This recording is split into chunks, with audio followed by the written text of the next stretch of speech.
So, back in April, I had this to say about Forbidden Door. There will be Forbidden Door, a New Japan and AEW super show.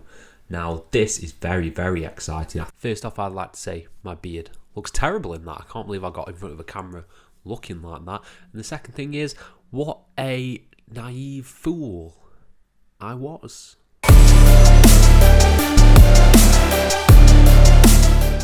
Hello and welcome to FTTR, I am Ewan McQuaid, and today we are talking about Forbidden Door, the AEW New Japan Super Show that is right around the corner. It is this weekend, and what I wanted to get into here is the hype. Is the hype here for this event? Now, this is a strange pay-per-view because I feel like it's been marred by injuries, a weird build, and just inconsistent storytelling, but I'm not going to be totally negative here because there's a really huge positive about this show. And it may seem obvious that I will get into in a bit. But I'm going to start off with the negatives. I think the build for Forbidden Door has been really bad. Now, I think it's been really bad because there hasn't been enough time between events like AEW normally does. I feel like this needed a longer build. There's only been about, 4 weeks or so in between Double or Nothing and Forbidden Door, which isn't a lot of time to build to an interpromotional show in which you're creating sort of grudge matches between these competitors, and we have to rely on preconceived history from either New Japan or Ring of Honor or something like that. And I don't think a lot of the angles have been terrifically effective in getting people on board. Will Ospreay's debut, I didn't think was particularly great. However, his match with Dax really got me on board. Likewise, you've got Okada coming this week. It was an effective angle, but I feel like it was out of place in the way they've told the story. I feel like just really simple story beats have been mixed around in the shuffle. Like, I feel as though week one, the first week after Double or Nothing, Okada should have come out. I get you've got him, all the New Japan commitments and stuff like that, but I think having him debut on this final go-home show, people essentially like me who aren't massive into New Japan are sort of like, oh, who's this guy? He's been name-dropped by Adam Cole once, and why should we get hyped for that? Because I get it's an event for the sweaty marks, not in a derogatory way. I am a sweaty mark myself, but it's for the hardcore fans essentially. But I feel like there needs to be a line. If this is a mainstream sort of crossover that you're advertising, and it's advertised pretty heavily, I don't know if it's just me, but I'm getting an insane amount of YouTube adverts for Forbidden Door. You need to expand on some of these people a little bit, video packages here and there, and the debut of Okada felt like we're not going to get any follow-up. The match is this Sunday, and he's just debuted in AEW. So it sort of doesn't give us a reason to latch on or care because we don't know a lot about him. And I get the argument is hardcore fans know, but you can't always just appeal to the hardcore fans. I try and be as hardcore and watch as much as I can, but I just don't have the time for New Japan. Just don't. And I want to know about these guys. I want video packages. I want the Road 2 series and stuff to develop a lot of these New Japan guys that are coming over. Because otherwise it just feels AEW versus, just some guys.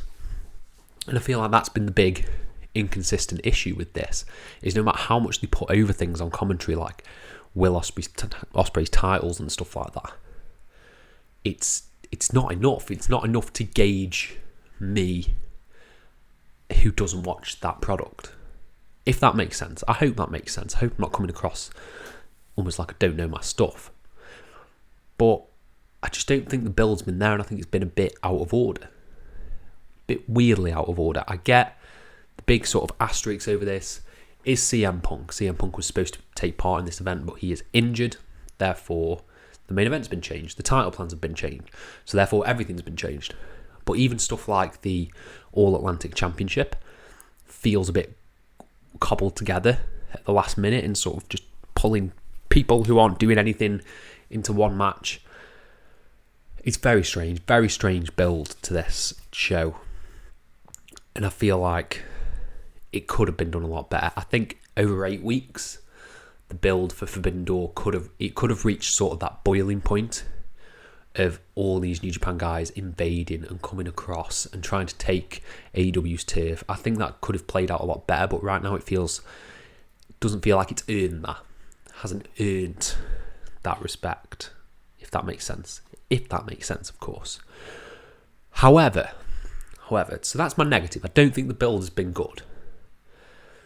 But I think the big positive coming out of Forbidden Door, and the thing that everyone was worried about sort of halfway through the build, is the dream matches. But watching last night's Dynamite and seeing them run through the card for Forbidden Door, it got me incredibly excited.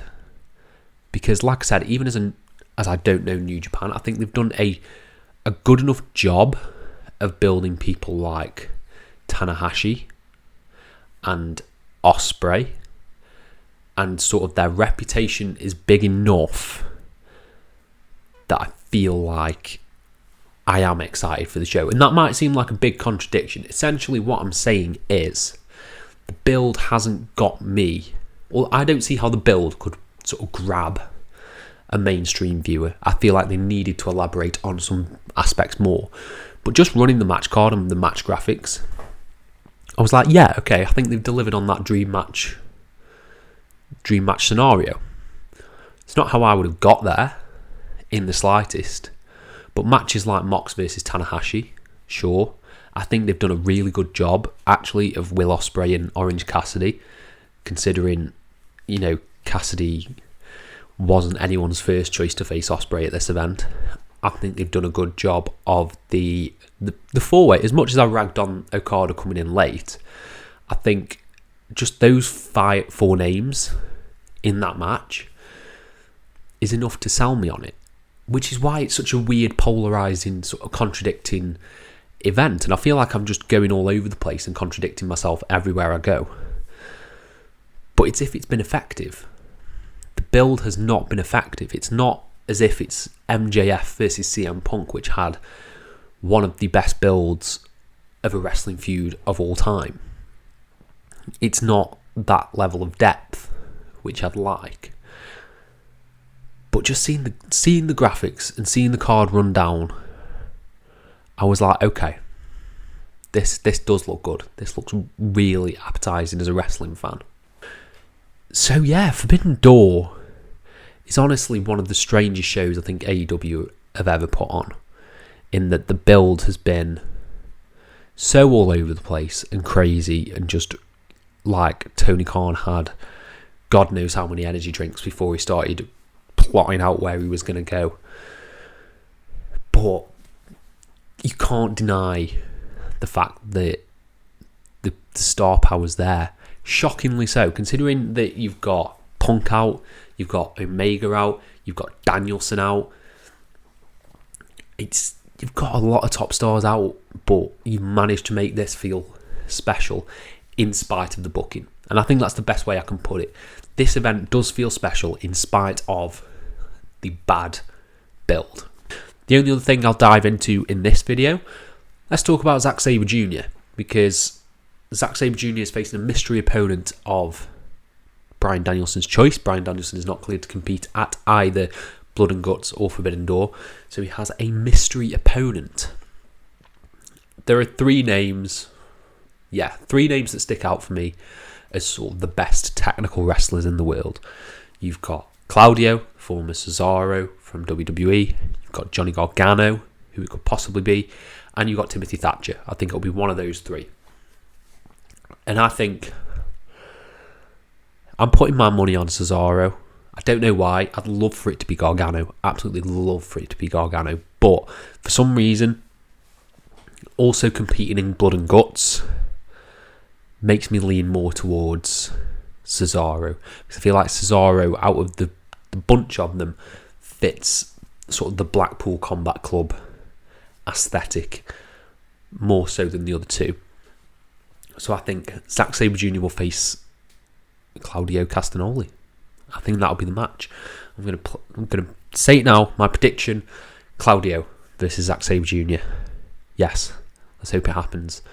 And that's my thoughts on Forbidden Door. The show is this Sunday. Let me know if you're excited for the show down in the comments below, and I'll try and reply to every single one of you.